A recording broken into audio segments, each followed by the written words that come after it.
Assalamualaikum warahmatullahi wabarakatuh. Umatil Islam rahimakumullah. Musibah demi musibah datang bertubi-tubi mendera bangsa kita. Mulai dari gempa bumi, banjir, kebakaran, dan yang terakhir adalah pandemi COVID-19.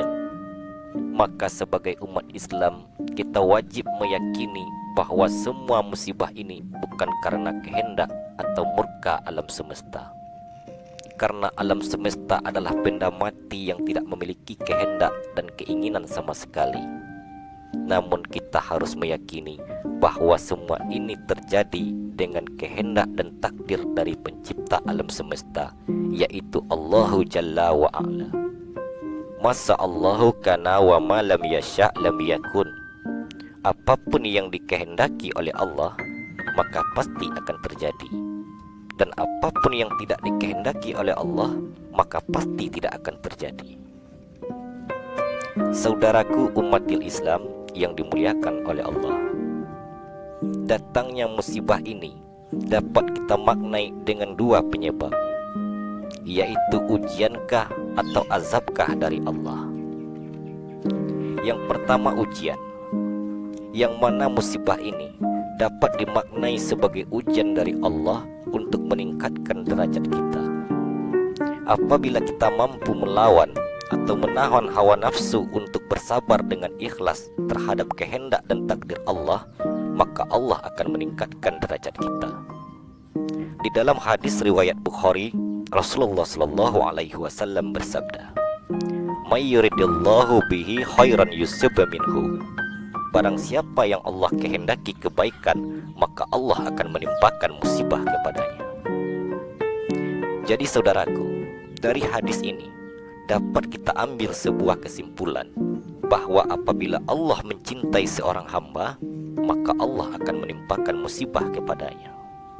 Semakin tinggi derajat seorang hamba, maka semakin berat musibah yang ditimpakan pada mereka. Nah, berarti yang dimaksud dengan ujian adalah musibah yang ditimpakan kepada umat Islam yang taat kepada Allah sebagai media untuk meningkatkan derajat mereka. Kemudian yang kedua saudaraku adalah yang mana musibah itu dapat kita maknai sebagai azab Allah yang dimajukan di dunia ini sebelum azab yang lebih pedih di akhirat nanti.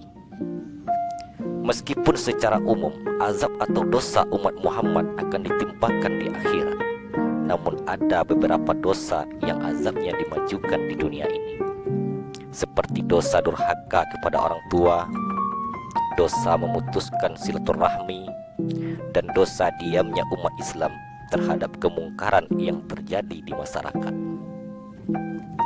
Bisa kita perhatikan di kehidupan sekarang ini, kemungkaran dan kemaksiatan telah merajalela di tengah-tengah masyarakat.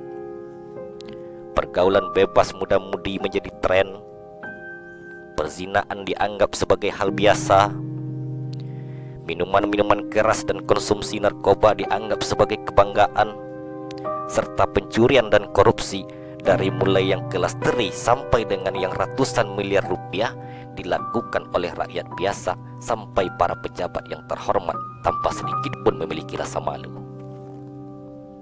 Maka oleh karena itu saudaraku umatil Islam yang dimuliakan oleh Allah, apabila kita ingin umat Islam terbebas dari segala macam bencana, maka marilah kita bersama-sama memperbaiki kehidupan agama masyarakat.